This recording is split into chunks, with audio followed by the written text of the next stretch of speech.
What's up, everybody? Welcome to Crypto Connor. I am Connor. Before we get started, I do just want to say thank you so much to the new subscribers that we have gained this week. You are amazing. And thank you to you, the viewer. I hope this helps you with your Thanksgiving Bitcoin conversations. All right, here we go.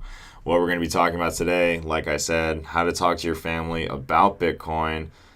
And first and foremost, try not to argue, listen, and just try to respond concisely because they're going to have a lot of questions and they're going to have a lot more questions. All right, so look at that happy family. What a fantastic Thanksgiving feast. If you're not celebrating Thanksgiving tomorrow, just use this for your holidays. Hopefully it's helpful. All right, so here's a little family that you might see. We got dad, a cousin over there talking about how Bitcoin Cash is the actual real Satoshi's vision. We're just not going to talk to him anymore for a while. We got a brother over there talking about how it's dope that you know Jack Mallers. We got mom right there talking about how she's all in on Bitcoin, which is pretty dope. Thanks, mom. You were always my favorite. We got a little sis over there talking about how she can finally buy drugs with Bitcoin. We're going to get into that, little sis. But also, dad, why don't you care about Bitcoin? Guess you never loved me. Just kidding, dad. Love you too. All right, so let's get into some of these questions that you might hear, all right? Look at that dope-ass turkey running away trying to exit. Anyway, what is Bitcoin? What is blockchain? Can't it get hacked? How do I get it? Why Bitcoin? Isn't it used by only criminals? So you're just going to buy drugs with it? How does it have value? Why not use a bank? Isn't it a bubble? And Bitcoin isn't real money. Let's respond, homies. What is Bitcoin? There is a lot of information that you could throw at them. There's a lot of answers to this question, but here's a basic response. Bitcoin is a new way of peer-to-peer money exchange and can also be a revolutionary and is a revolutionary tech protocol that can build anything, right? It's an open source. You can throw that in there, but you might lose them at peer-to-peer. So if you just want to say, hey, it's a new way to save money with a higher interest rate than a bank, and you don't have to use a bank. There you go, Uncle Joe. Get that money faster.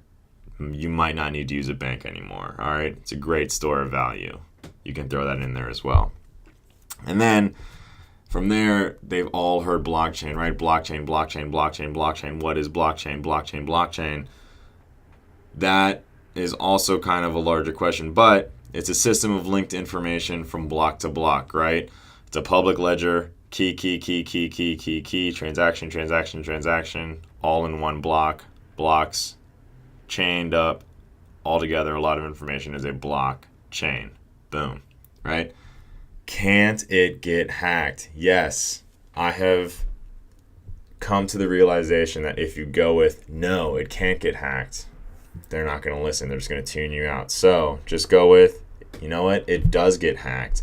But since it's not in one place and it's harder to hack than a bank, because a bank only has servers in one central spot, right? This is a decentralized system.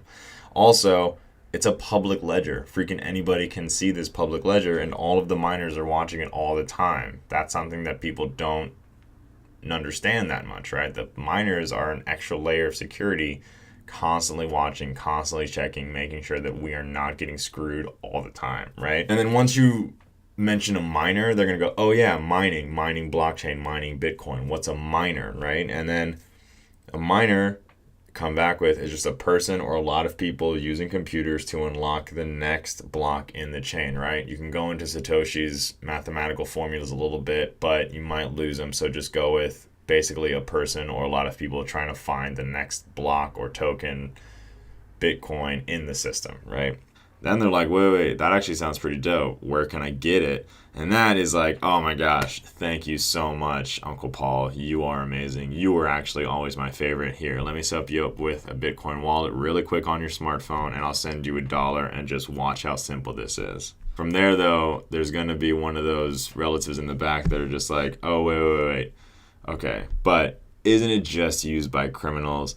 You can't really refute this evidence, right? Because it has been historically used by criminals in the past, but that doesn't mean that it can't be used for more, better, and greater things in the future, right? So what I go with is, historically, yes, it has been used by criminals, but That's what people said about the internet and cell phones when those two things first came around. And look how ubiquitously freaking used those two things are today, right? All right, so then they're gonna be like, oh wait, so you're admitting criminals use this, so you can just buy drugs with it?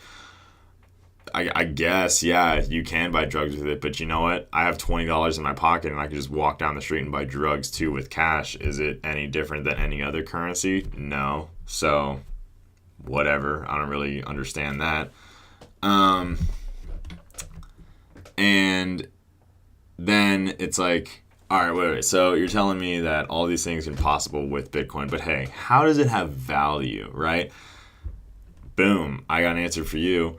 Mining and transactions, but hey, you know what? That's a larger conversation that I would love to have with you. Give me a call sometime, Uncle Paul. I will definitely answer your call if you want to talk about Bitcoin and cryptocurrencies, right? So then they're going to come up with, hey, but why not just use a freaking bank? Like, banks are trusted third parties. They're great. I love using banks. Cool. I guess no one remembers the Great Recession, the Great Depression, how credit card companies and credit lenders have helped us create a system of constantly living in debt for our entire lives. But you know what? I'm trying out this new method and I think it's great. If you want to join me, come on. I think you would have a fun time in this new cryptocurrency world and Bitcoin technology world. And then the all-important bubble question, right? Right there. Isn't it a bubble? Now, I have talked about this in a rant on Twitter and a couple of different videos about how it's not possible that it is what we understand a bubble to be right now. But the way I come back with this is, let's explain it in sort of ways that you understand now. And yes, it is possible that a single token of Bitcoin can lose value, but in this new economy, it's so small that any wave of new information and any wind that blows through the economy will have a very large effect on the price, right? Historically, if you widen out your view of what Bitcoin is, it has only gained value in the entire existence of Bitcoin, right? But bubbles don't really work in the same way here because it's not in one place. Bitcoin does more than one thing. It's more than just a system of exchange or currency or anything like that. So it's hard to explain Bitcoin as a single bubble commodity and possibility that we're all used to understanding, right? And then from there, the one that I hear a lot right after bubble is it's not real money. Well, okay, so I just bounce back immediately with neither is cash, right? People just say it's worth a thing and then we all agree. Cash is only backed by debt the government owes to other governments, right? I can give you a piece of paper and say, hey, can you walk down the street and give me a magazine, a Kit Kat bar, and a Red Bull? And the cashier is just going to go, that's just a piece of paper. And then I'm going to say, well, so is a piece of paper cash. It doesn't really have any actual value. We just all agree that the number 5 on a piece of paper means that it is valuable. So money is a really weird thing that you can also bounce back and say, wait a second, so actually, Uncle Joe, explain to me how money works. Oh, well, it's the gold standard. No. We haven't used the gold standard in 50 years or more. So please answer me again. What the fuck is money? Anyway, that it can get a little bit heated, so I apologize for cursing. Oopsie. But that is sort of some of the questions and responses that I hope can help you so much during this holiday season and this Thanksgiving, especially Thanksgiving dinner, Christmas dinner, any sort of holiday dinner that you have. I hope these responses are helpful.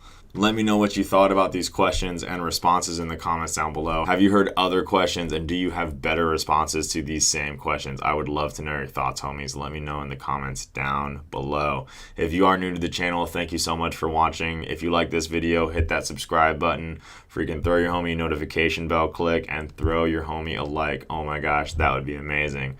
Thanks so much for watching. If you are celebrating Thanksgiving, happy freaking Thanksgiving. And around the world, talk to your family about Bitcoin, educate them, come on back sometime. I post new videos regularly. My name is Connor. This is Crypto Connor. Peace.